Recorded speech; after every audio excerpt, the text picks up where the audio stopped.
Welcome to Your Next Mission podcast with the 12th Sergeant Major of the Army and co-founder of the American Freedom Foundation, Jack L. Tilley. Proudly presented by Cavalry Agency, Navy Federal Credit Union, Purdue University Global, and Veterans United Home Loans.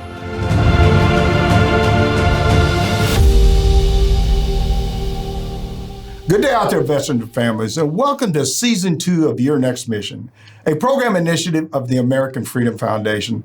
I'm Jack L. Tilley, 12th Sergeant Major of the Army, and your host. I always love saying that. And we have a great show for you today. Really, we have a wonderful show for you today. But before we get started, if you're watching this on YouTube, please like us and click on the subscribe button below. We're going to focus on leadership of helping our young people. And now, before we get started, I want to thank our presenting sponsors, Cavalry Agency, Navy Federal Credit Union, Purdue University Global, and Veterans United Home Loans for making Your Next Mission happen. They love our veterans and families, and we love them too.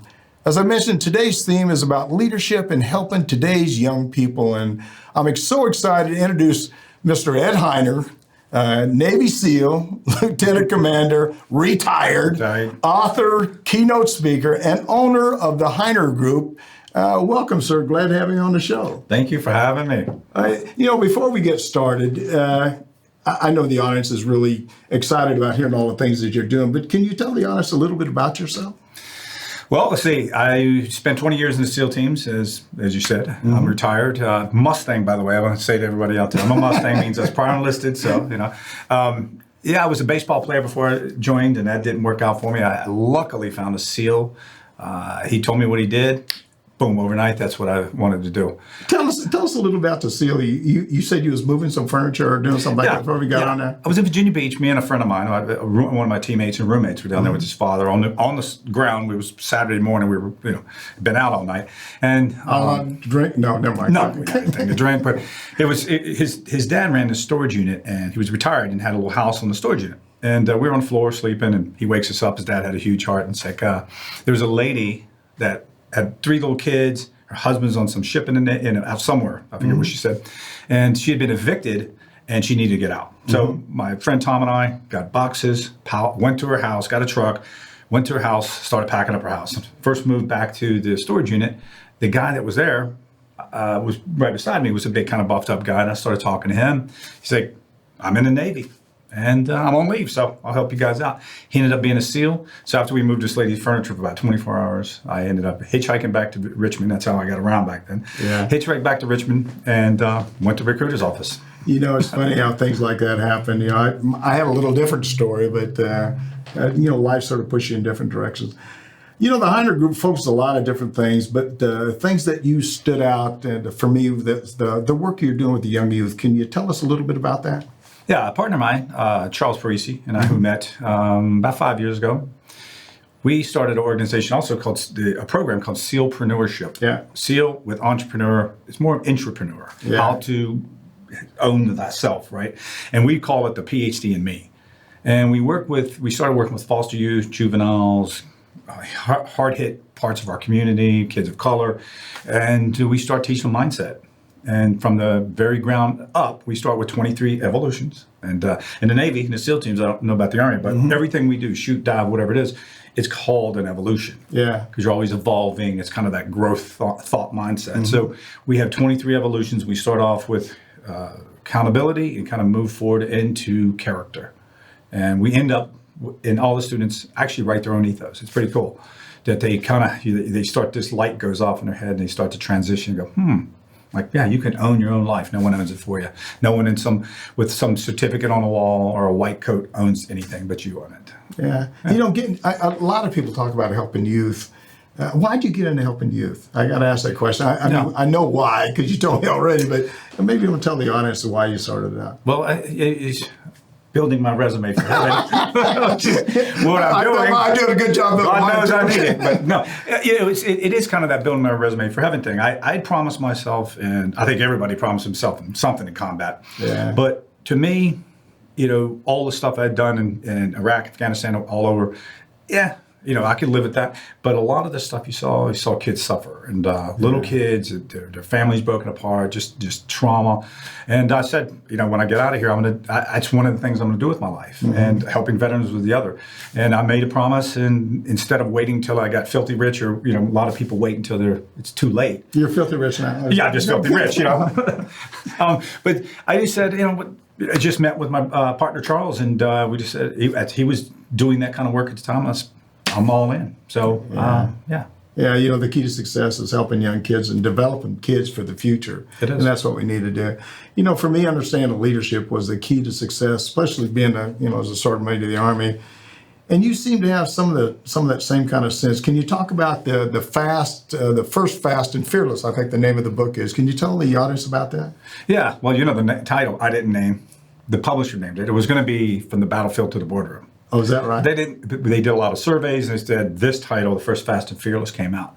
But really, it came off of what I would call, you know it as well, off the fight triangle: surprise, speed, and violence of action. Yeah. First, fast, fearless. Kind of the same concept. Yeah. And what I wanted to do with that book, and it did do very well, actually, bestseller, is really just kind of bring those principles out. I was going to say a lot of leadership principles in the book. Yeah. Oh, yeah. It's all about leadership, and it talks about just basically three things: the brand, the brotherhood, and then the battle rhythm. Like how to build your own brand. That's through ethos, character building, and I think people intuitively sort of know that character is valuable. How you act and how you do in the world, but leadership, it's even more critical.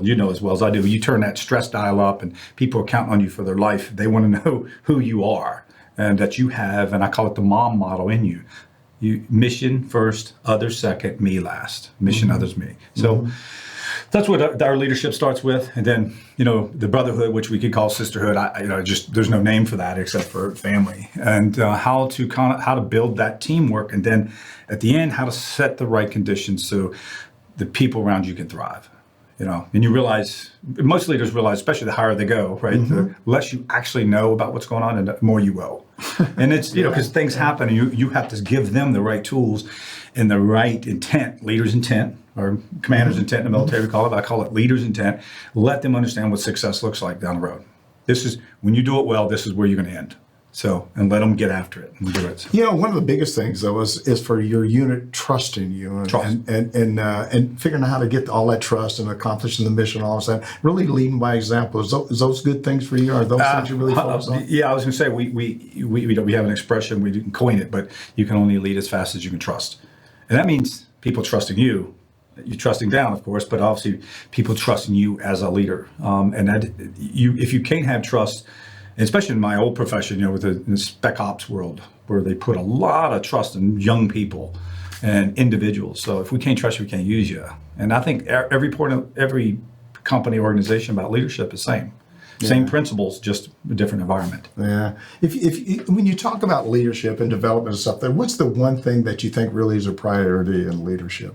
I guess it's probably in your book too. I'm sure it is. Yeah. But there's probably not one thing anyway. It's character. I think is you have to base it on a solid foundation of character, and you actually have to define that with yourself. We did as a SEAL team. We actually came up with our own ethos. This is what it means to be a SEAL, and we didn't all agree. And it was a lot of fighting going on, but it's to define who you are as a person, stick to those principles, and show the world those principles. Yeah. And it has to start there. Yeah. And self-serving and all those things we see in the world, it just doesn't have a place in the military. It doesn't have a place in any organization who really wants to be the best. Yeah. Being a lieutenant commander, you had a senior chief. You talked about it a few minutes ago, right? Oh, yeah. How important is that relationship between the? I know that's important, but it is. I know you're gonna. I think I know what you're gonna say, but how important is that relationship? I know in the Army, commanders and senior NCOs. I mean, you would never be able to accomplish a mission without. Is that important to you? It's like a marriage, I would say, in a strange way, because the senior chief, as you know this, the senior enlisted can do things and does things that, as an officer, you can't. Absolutely. And that marriage of them, of the two, is critical. I know there are many times that weird things happened, and we would get called into the commanding officer's office. I'm like, 1 second. I'd go get my senior chief, hey, senior, come on in here. Because he can say, express himself in different ways. But that, it's that sounding board. You know, we'd be in meetings where I thought everything was going great, you know, in Iraq or wherever we're at. And after the meeting, because mostly the senior chief would just listen and watch the room.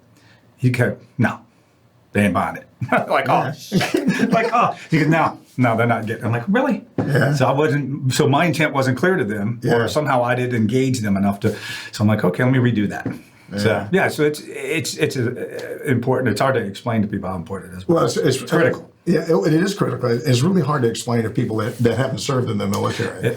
You know, I had at every level that I worked at, I used to tell the commander, says, I'm going to be your honest broker. Yep. And I'm going to tell you exactly the truth. And you may not like the truth, but I'm obligated to give you that information. I guess it's the same way with you. 100%. Yeah. Any officer that goes anywhere, really, we would say in the SEAL team, without his senior enlisted, is doomed to fail, right? Yeah. You know it's going to happen.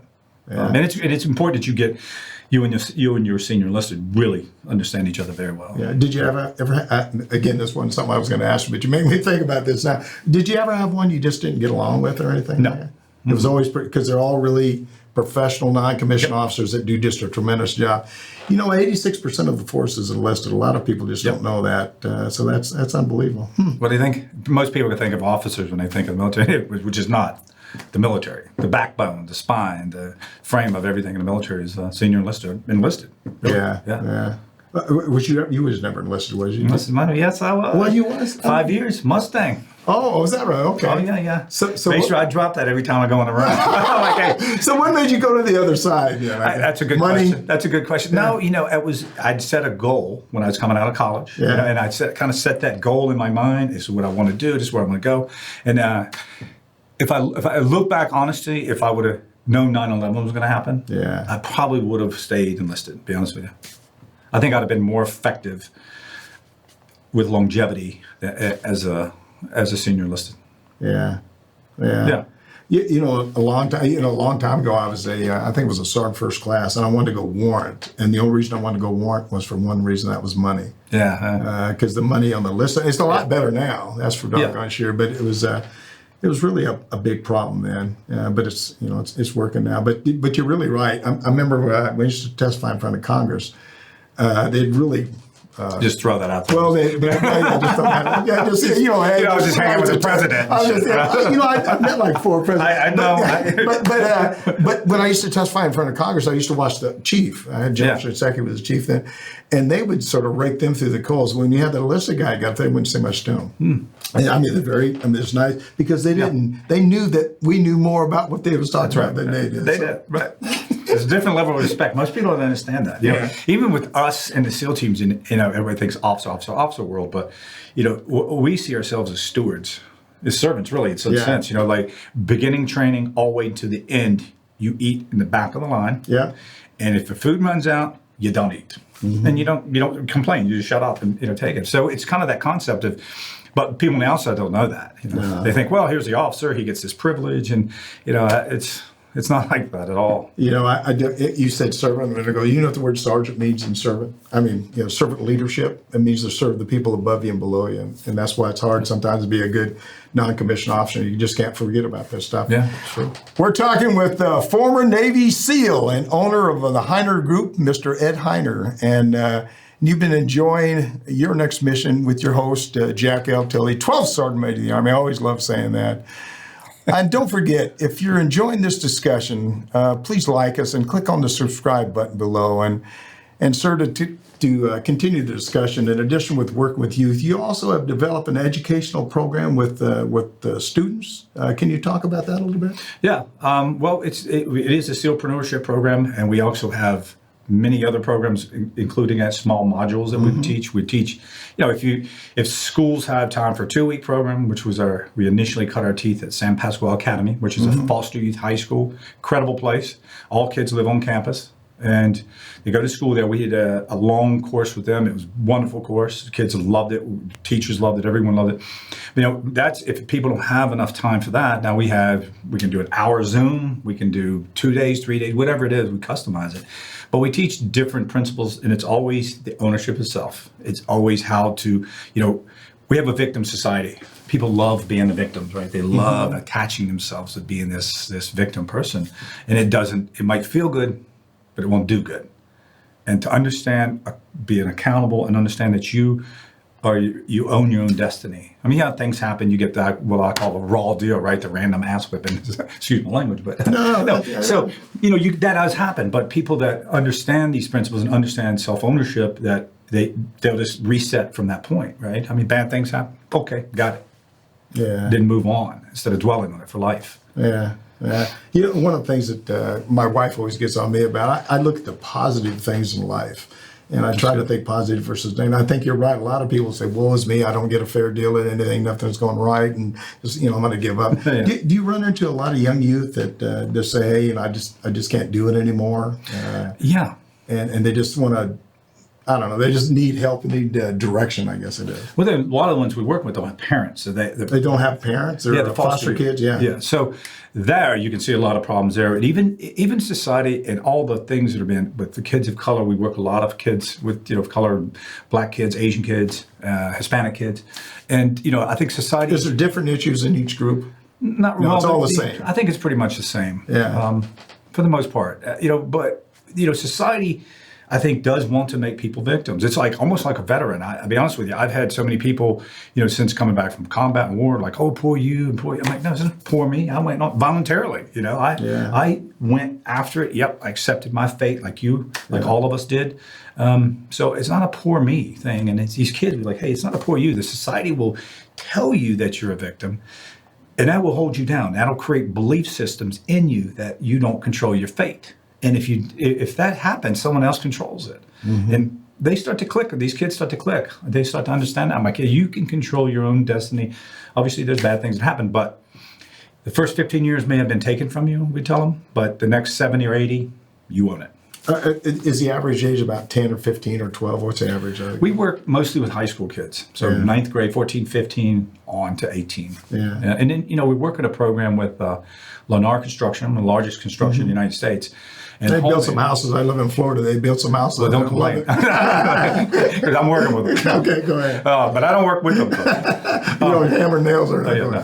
No, so we're partnering up with Homemade organization helps the homeless young people. Yeah. And we're going to take this program and put it on top of, they have a jobs training program. Yeah. And it's in 4 weeks. Well, they got in the Army now, 6 months before you get out of the service, they have what they call a certification program. You can do anything you want to do, like you be a carpenter, be an electrician, whatever. Wow. But for 6 months before they ever get out, you can get on that program while on active duty, which is a great idea. I didn't mean to cut you off. No, that's a great idea. We don't do that in the Navy. Yeah. And the SEAL teams is like, hey, see you later. As soon as you take off, you're done. Yeah. Yeah. So it's kind of a straight. It's a mission focus. They don't really think about the backside of a mission.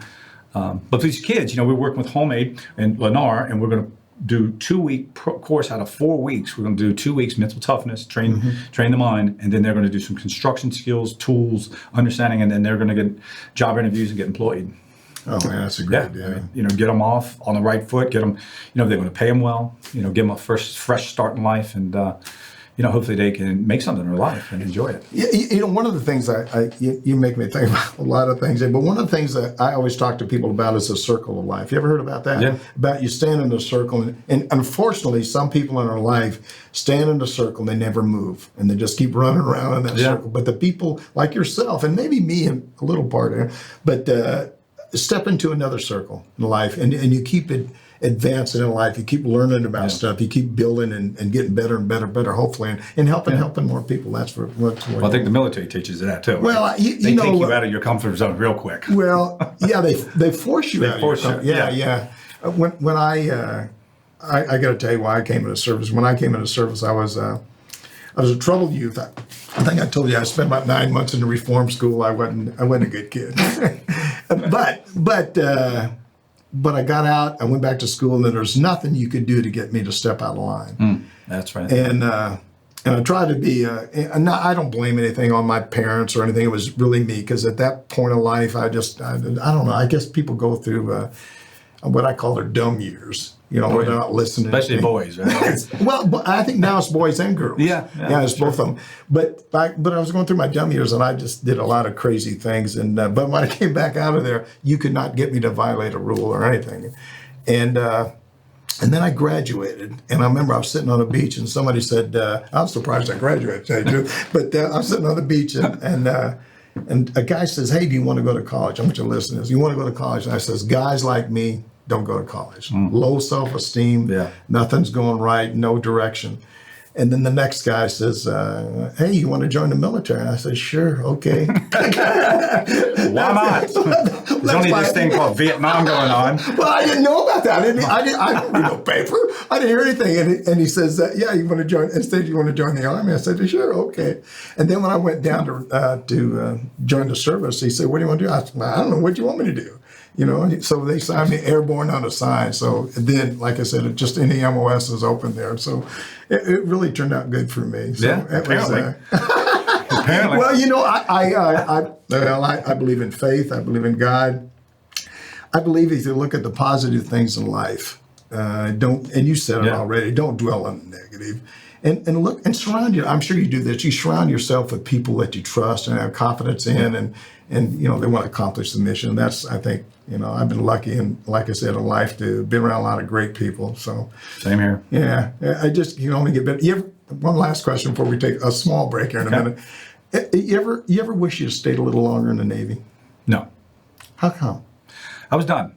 I did my 9th deployment. I had taken in my vehicle, taken a couple rounds. I did before I left my last deployment, and had a young son. I was like, I'm just done. And back to that officer thing, I thought my skills would not be properly used. I was going to go back to Afghanistan for a year on the staff, and you know, certain people have certain skills, and that's not one of my skills. That's not one of the things. And maybe it's selfish, maybe it is, but I just knew that wasn't my fate. I wasn't going to be an admiral. I wasn't. I had no aspiration to do that.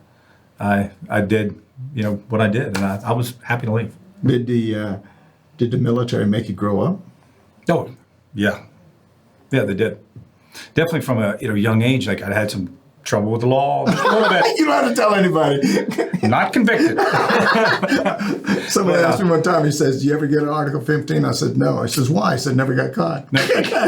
Actually, I have. I went to captain's mess. I'll admit it. When I was enlisted, I went to captain's mess. Yeah. But it worked out well. Captain understood the circumstances, and it was enough for me to go, okay, knock that off. Yeah, Well, you know, I know you got a book coming out, and I want to make sure we plug this in real quick. Yeah. G.U.T.S, that's coming out. We're going to talk about it in the next break, but after this break anyway. So what motivated you to write books? And I know I heard you got 2 or 3. Two. Yeah, I'm on my 3rd one coming about. It's kind of funny because I'm going backwards. I'm with leadership, the first Fast and Fearless, and then G.U.T.S is kind of personal leadership, and the next one's going to go right into what I'm going to say is the soul. Yeah. And I love writing. I didn't know it. I didn't have confidence in myself as a writer, but until I started doing it, and I love it. I write articles for the paper, I write magazine articles. It's just something I find something a you just voice. fell into? Yeah, I started, and I just realized I found I can't speak the way I wish I could. The way I can write. I know I can. Well, it's some unique thing about writing that you get inside your brain. It's almost like going in, spelunking, and you're finding little nuggets of gold that you didn't even know was in there. Yeah. So to me, it's exciting. The reader can judge how good it is, but it's fun. And I think it's, to me, it's something I really enjoy doing. It's like art, right? I absolutely love talking to you. I got a couple more questions. I'm going to take a break. I keep saying I'm going to take a break. Who's your mentor? And how much does your spouse get involved with anything that you do? I mean, my personally, I got to tell you, my spouse, my wife is my sounding board for everything. How about you? Well, mentor. Mentors come and go, right? You have different mentors. Sure. Different A whole bunch of mentors. Yeah. Well, actually, Charles Parisi, my partner, he's a good sounding board for that. And you shouldn't have said that. He'll hear that. I know. I'm just greasing him up a little bit because I got stuff for him. A little bit of money. Okay, go ahead. But for the wife, let's see. What would she say? She'd be like, wow, I'm glad someone else has to listen to those damn stories. She's like, oh, no. She's exhausted. Like, because when I'm writing, I'll just go in the kitchen and because a lot of times when I'm writing, I'll get up at like 4 o'clock. I'd already had 3 cups of coffee. I'm jacked up. She gets up, and a couple hours later, and I have to tell her the story, tell her the thought again and again and again and again. So she's a good sounding board. She does listen. I don't know how much she absorbs it, but she does have to sit there. I tell my wife stories. I'll tell her a story, and I'll say, what this person did today, and she'll listen to me real patiently, and then also she, I thought you did that before too. It was a bad story, So she was always a person that really gave me that honest feedback, and I just love them. The other thing is, I think that for military spouses, some especially SEALs and special ops, and I'm just an old tanker, I guess. But the family really sacrifices a great deal to allow you to do the things that you like to do in the military, and I think we can never pay them back enough. There's no question about that. Yeah, I think that's a very important thing. Is that they really do have to go through a lot of, and especially if you're in and out of combat, you're waiting for the two people to come walk into your door in uniform, and that's kind of hard on the spouses. No question. To have that knock on the door, and thank God I never had to. She didn't have to see that, or I never had to do it either. I never did that duty. Thank God. I can't keep saying last. And you probably did the same thing. I've seen so much death in my life. Oh yeah. And especially going back, I remember just in Vietnam, just stepping over bodies and doing stuff. And I thought, I just never want to see that again. And then when I was in the Pentagon for 9/11, and I went to funerals so much that I finally went and told the chief I can't do it no more. Yeah. It's just, and that, I think for me, that's the hard part about me. And I wish there was a way, and maybe I'm sure you do it through your books, but I wish that there was a way to educate our country a lot more about what the military does. Well, the book, now, but on a lighter subject, the editor did say, McGraw-Hill said, that might be the best ending chapter of any book they've ever read. Oh my goodness. It's a big compliment. I mean, some of the book might be shit, but if you can go right to the last chapter, it's kind of skip everything else. Go to the last. No pictures, but it kind of goes to. I knew where I wanted to go, and when I got there, I wrote that last chapter in one setting. Oh my goodness! Just literally, I knew exactly where I want to go. So the next book is probably going to pick off of that last chapter and even go back a little bit further into what I would call the soul. Yeah. Oh my goodness! But it does. People read, and I think they can feel the fear. It's very open about it. Everybody's like, "Oh, you're just Navy SEAL." I'm like, well, I was scared too. I've been scared. People have been. There's moments you've been so scared you just didn't know if you could function, right? Yeah. Then you did. And I used to say, God, just get me out of here. I think that everybody gets closer to God. Instead of promises. Well, promises. I've said that a bunch. I've said it a bunch. God, if you just get me out of here, I'll never do this again, or whatever it was. And I think every service member says the same thing. So, that's unbelievable. Well, it gets you to appreciate life. It does. I think there's no question about that. I think I wish this country could. I don't want them to see a war. There's no question. I want to see it because it's a terrible thing and it stays with you for the rest of your life. But I wish they could somehow figure out how to see the kind of things that go on and see the kind of things that our service members do and what they go through. And I do. It's just if they did, they wouldn't see the kind of things we see now in our country. I think there'd be more gratitude. Yeah, absolutely. Let's take a quick break. We'll be right back. And you've been enjoying Your Next Mission. You're watching Your Next Mission, proudly presented by the Cavalry Agency. They help brands dominate no matter their size. Ideas, strategy, action. This is Cavalry. Learn more at cavalry.com. Navy Federal Credit Union, the most trusted credit union owned by members of the military community, serving all branches of the armed forces and their families. Their members are the mission. Learn more at NavyFederal.org. Purdue Global, providing affordable online education for hardworking adults. Learn more about a personalized, innovative, and world-class education at PurdueGlobal.edu. Veterans United Home Loans, the #1 VA lender for 5 straight years. If you're buying, they're funding your dreams. Learn more at VeteransUnited.com. Now back to your host, the 12th Sergeant Major of the Army, Jack L. Tilley.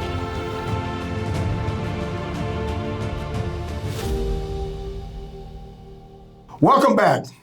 I'm Jack L. Tilley, 12th Sergeant Major of the Army, and we're blessed to be here today with Ed Hiner, U.S. Navy SEAL retired and owner of the Hiner Group. And I want all you listeners to reach out to me directly.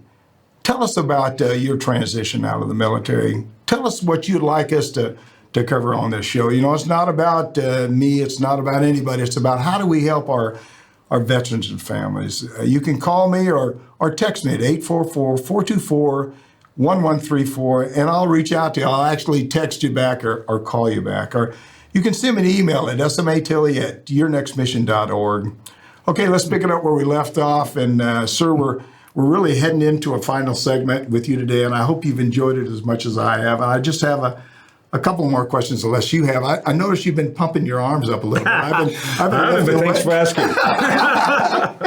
I just, yeah. Envy of the Army. I don't know. Well, one thing I didn't bring up is the Navy Army football game, and you know why? Is because the Army lost, and it's really sort of broke my heart. So I'm not gonna. I think it was the first thing I said to you this morning when I saw you. No, I don't want to talk about it.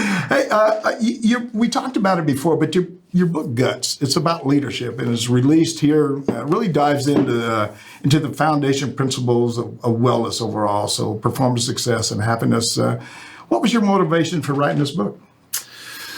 Well, a lot of it was a long story. I'm with McGraw-Hill. I want to make sure everybody sees the book G.U.T S. You might want to hold it. Greatness under tremendous stress, which is very applicable now. Right? Well, it's funny because I had finished the book, submitted it to the publisher for editing, and as the COVID hit. Yeah. And I ended up 3 months into COVID, pull it back and put some COVID things in them. Because it's funny because the book just unrolled. When you start talking about fear and what it does to people, you just watch our society, it just unfolded in front of us, and people fell right into the traps. Yeah. So really my motivation to start writing, I was going to write another title, but I switched. McGraw-Hill, thank God, he finally agreed to me to do it. But it was kind of my own kind of journey, if you would. 4 or 5 years ago, I was having a pretty hard time in my, I couldn't sleep. I was having nightmares. I was literally hearing voices at one point. Was it because post-traumatic stress? Yeah. Well, I assume. Have you ever? I didn't mean to cut you off. No. Have you ever got evaluated or anything? Yeah, I did. But the counseling and all that kind of stuff. No, it's not really for me.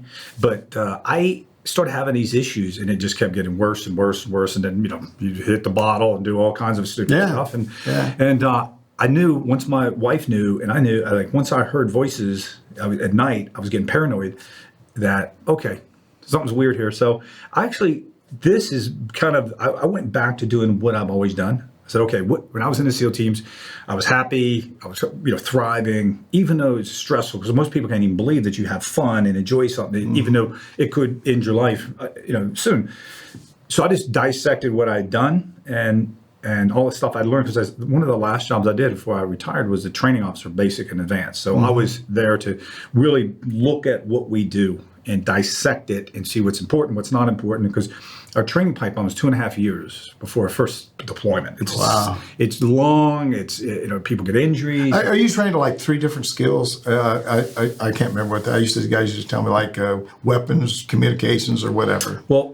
We're kind of jack of all trades, master of none, right? So everyone trains everything, and then when you're in a platoon, you might be a comms guy, you might be a sniper, you might be an explosive breacher, and every deployment cycle you learn a new skill. So by the time you're a senior enlisted, like a chief, you're a sniper, you're a comms guy, you're every skill you pretty much had.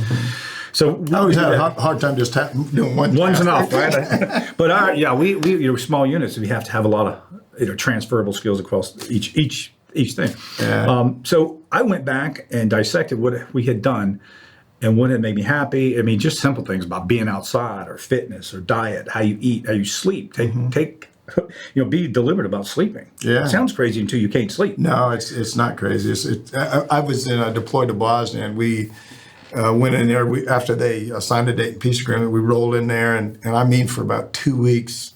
People working, 14 hours a day or whatever. Yeah. And finally I went to the guys working with, said, look, you got to put these guys, we got to go down. We got to start rotating, put them on a sleep plan, because they'll start doing all sorts of crazy stuff and hurting themselves. And that's what we did. We put them on sleep. He was already going to do it, but you got to have a scheduled sleep plan. There. But that was our number one issue in the SEAL teams.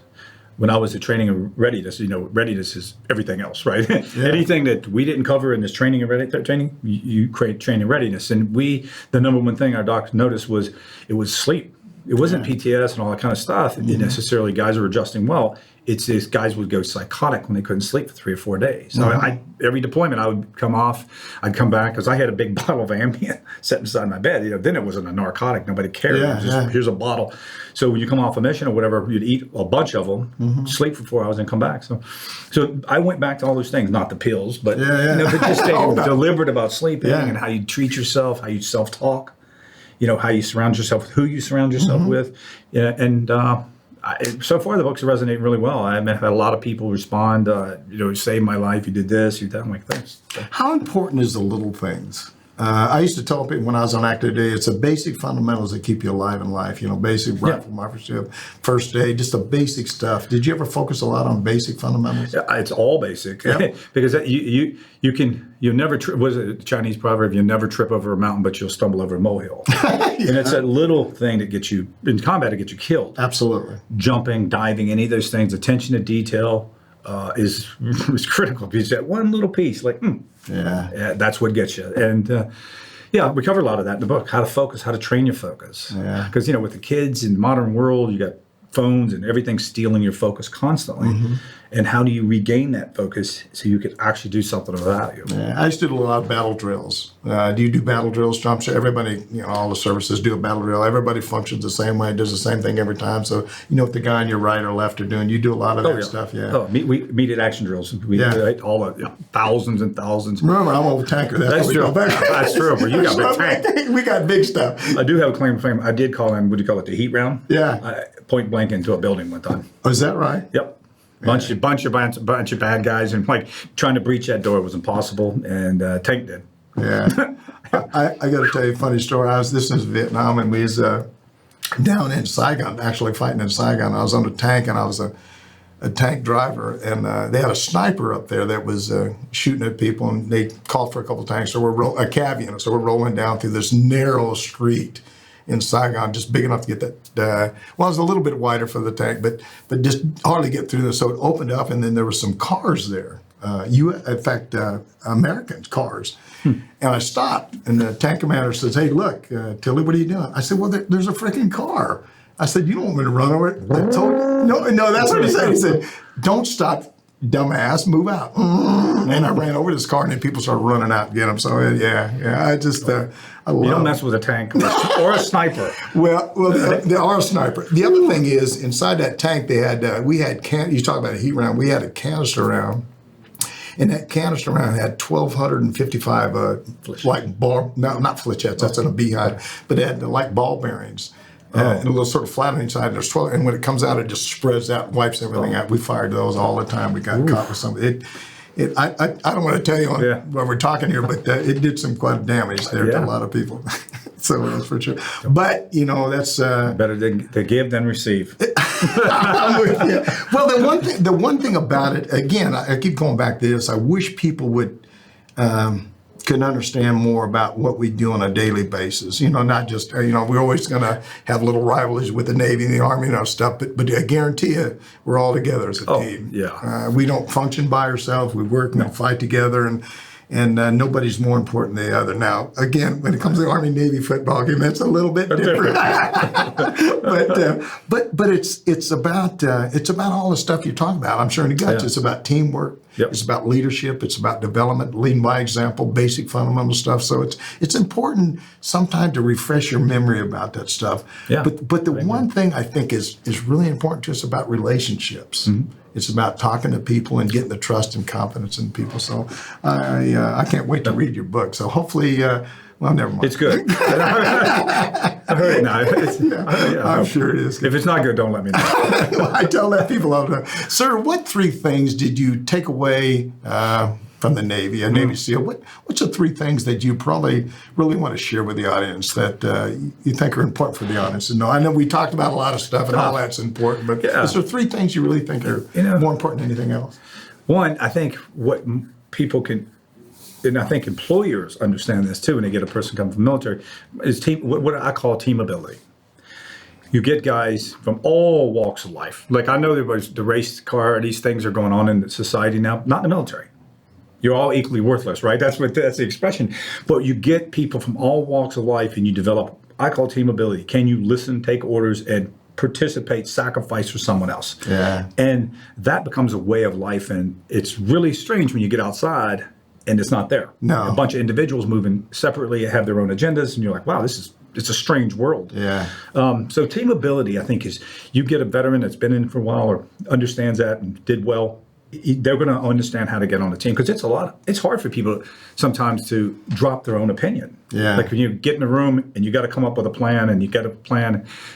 the regular world doesn't always adjust to that. They bitch and moan, they complain, and they undermine each other and stuff. In the military, most people that understand after you've been in for a while is like, okay, that's the plan. That's it. Yeah. The talking's over. It's doing time. Well, you give your opinion about it. That's right. And once the decision's made, you're going to do it. Once the decision's over. That's right. Everybody joins in until it's time. Decision's made. You get on with it. Yeah.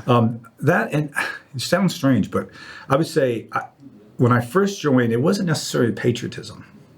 I didn't come from my dad was kind of like a hippie in the 60s. He was, smoking weed and kicking it. Well, let's not go there. But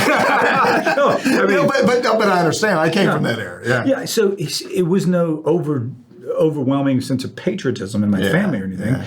But I think being in the military, being in service, and I mean patriotism, not necessarily like, I get in my truck and I'm, waving my flag and drinking Budweiser, but more of a gratitude. Yeah, a sense of gratitude. I've been on every continent except for Antarctica, and they don't carry suicide bombs there. But so I figured what it does teach you is just how you shift that mindset. And we talk to the kids about this: is how do you shift this gratitude? Because you see what we have when you get to compare it to Africa or Middle East or Asia or something. You're like, wow. Even the most unfortunate in America is more fortunate than most people in other countries. Yeah. And I think Americans have forgotten that. They've forgotten just to give gratitude for what you do have, not worry about what you don't have. Yeah. In that sense, that's what I consider patriotism, is that I respect what I do have. And then probably the last one, it's really hard. I was thinking that is probably, I would call it agape love. There's a sense of brotherhood that, and people go, wow, love, that's kind of a weird, but it was, I've felt it a few times where I was in combat mainly, that it was just this really sense of connectedness with the people I was around. It's very emotional times. I tell people, is probably the most spiritual moments I've ever had was in the worst moments. Yeah. Because you could you just felt a deep sense, even people that you probably didn't like, personally, like engaging, like you didn't go to dinner with them, but you died for them. And it was a sense of brotherhood, just that if other people in the world understood that, there wouldn't be a war. Ironically, it wouldn't be those moments of learning because you wouldn't have them. Yeah. Because people feel more connected in their life. And it's unfortunate that a lot of people don't get the sense and feel that. When I got out of the service, just like you, and I stayed a long time, a lot longer. Yeah, you did. A lot longer than you. Wait a minute. But when I got out, I thought it would always be the same. Just what you talked about, the people next to me, the connection that you have with the people that were in the military. I thought, geez, it's got to be just about the same. And I remember when I moved built a house, at a nice house. I moved in and I started walking around, shaking hands. Hey guys, how you doing? Glad to meet you. My name is Jack Tilley. And after about a day, my wife said, you know something? You're not fitting in. You're already not fitting in. You're already a weirdo. Yeah. But she said, people don't do that. What they do is they go home and close the door. Oh man, that's awful. And they don't talk to you, and they don't want to connect with you. In fact, I'll talk about in a minute. One of the things that really bothers me, sometimes I'll walk by somebody and say, hey, good morning, good afternoon, and they'll look at the ground, and they won't look at you morning, and they keep going. And I wish we could figure out a way to... We're alone together. Yeah, it's a shame, and God, I've thought about it. In fact, quite frankly, I've tried to start block parties and do all sorts of stuff to pull people. Probably the 3 or 4 houses up and 3 houses on the left, and the people on the left. I actually bought them gifts, like Wow, they're like, no. What's this guy want? Texas Roadhouse. I bought them coupons. Well, because I want them to be friendly, and I want to be friendly with them, and I don't want anything from them. Right. But it's about what you've talked about. I'm sure what's in your book too. It's about relationship. It's about team building. It's about living in a great community and living with a lot of people. And I miss that. I'll miss that every day until I die. That is true. One of my best experiences. I never lived, because SEALs, my neighbors never even knew I was a SEAL. Just kind of that world you live in. You don't want, you're in the shadows. You kind of approach life that way. But I was the operations officer for NSW in the Naval Special Warfare in the Pacific. And I was in Guam, and I lived on base. I'd never lived on base before. And I thought, at first I was extremely like, nah, I don't want to, but. Did you like it? Oh, we loved it. 18 months. Well, my wife loved it. I worked because that was a 7-day-a-week job. Right? That was boom, boom, boom. So my wife and I, we really did love it. It was such a good time. Yeah. I had a guy when I lived in Fort Myer for a while, and I went out to a briefing out at Fort Belvoir one time, and I was the Space and Missile Defense Sergeant Major, so but when I got to be the Sergeant Major of the Army, the guy that was my neighbor was a special operator. He says, and he come to my office and says, "Hey, Sergeant Major, will you come out and visit?" I said, "Why didn't you tell me when you was there?" I said, "I couldn't." And I went out and he was doing all sorts of stuff. It was really a sort of neat, but I have so much respect for guys like you that really, I'm just an old soldier that loves it. But the kind of things that you guys do, the SEALs and the special operators, really, I was going to tell you, I'm going to tell you now, I don't want to forget this. I had two guys that were Delta guys. And I won't mention their name because I'm sure they're out of the program. They're retired now. But I was at Academy, it was Sergeant Major Academy with, and they never let you take their picture. Right.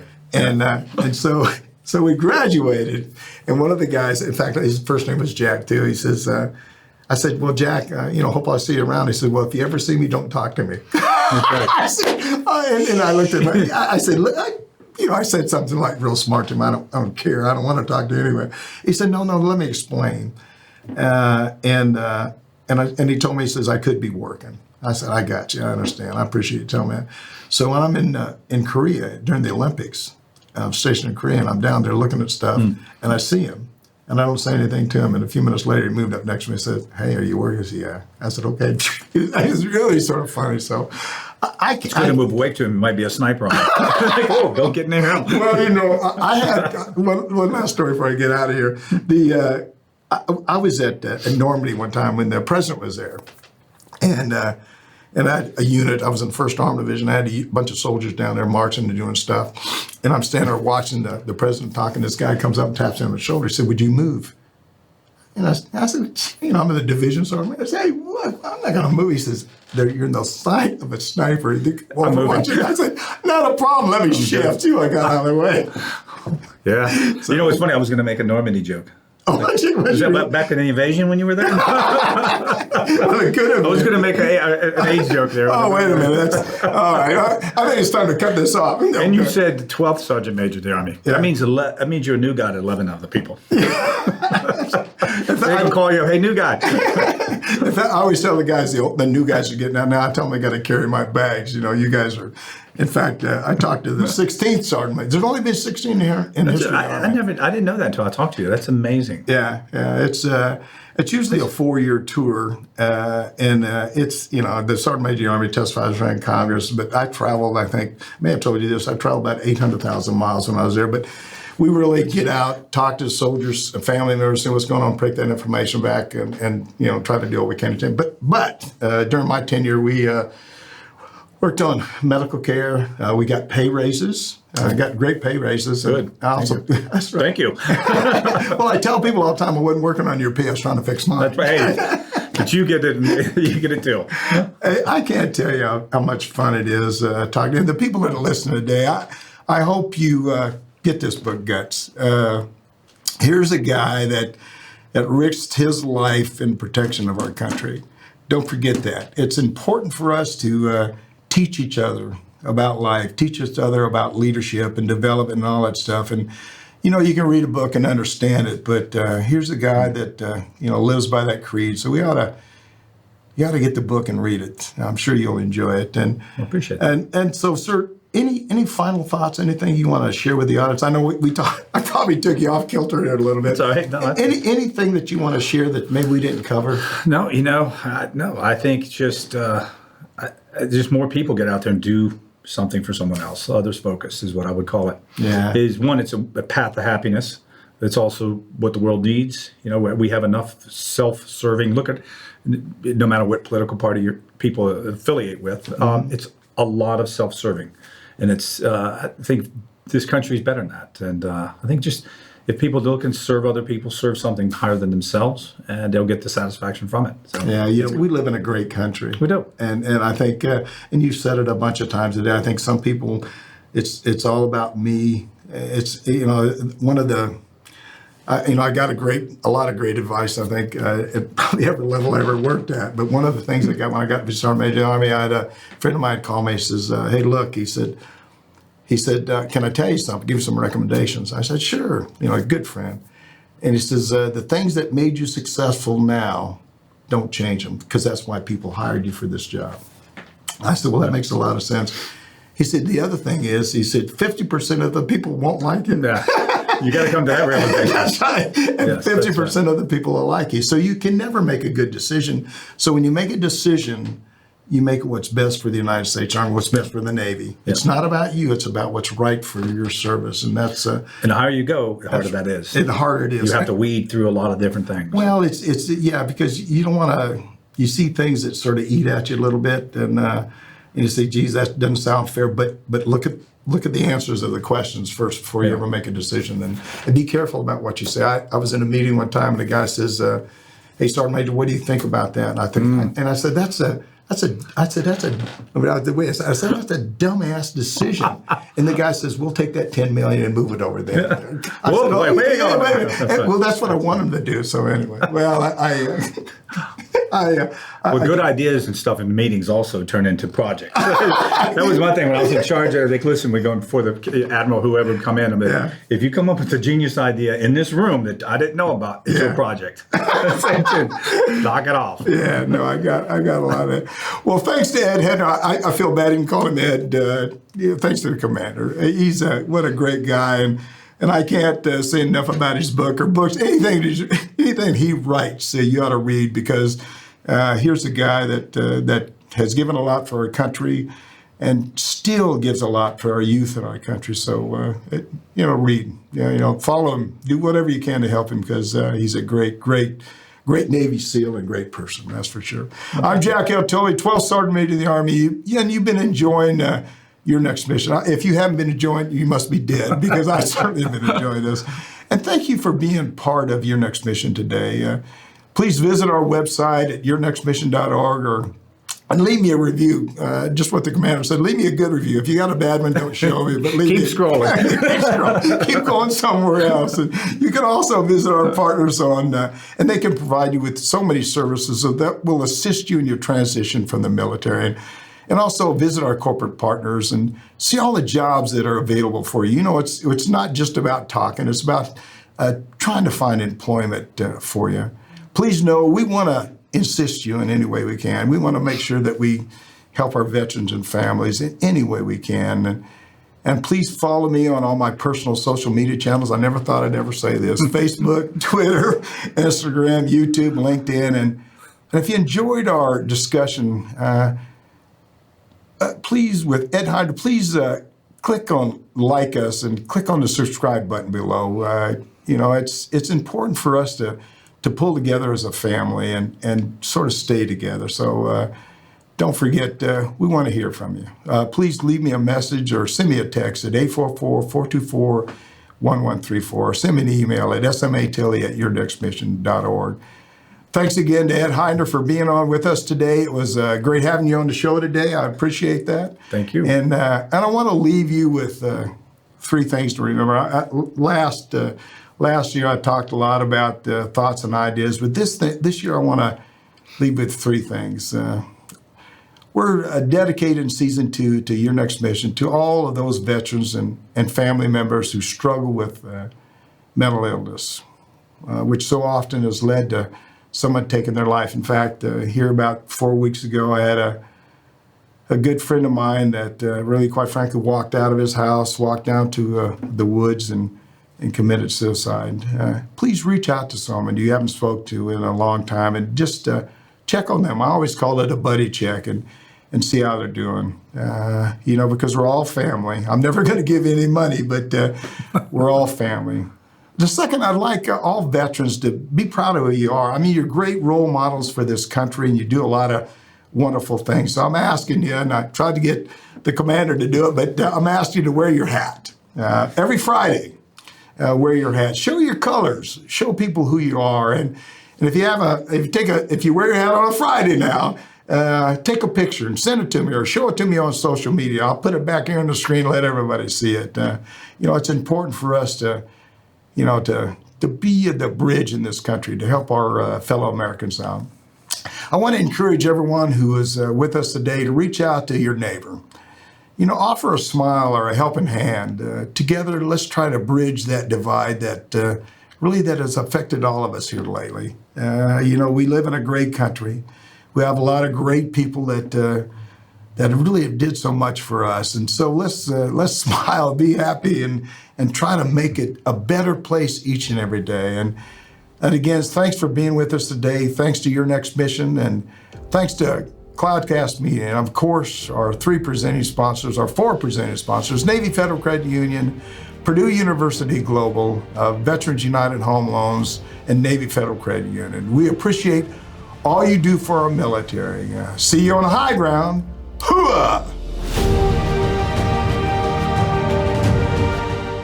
You've been listening to Your Next Mission, brought to you by the American Freedom Foundation. Learn more by visiting yournextmission.org.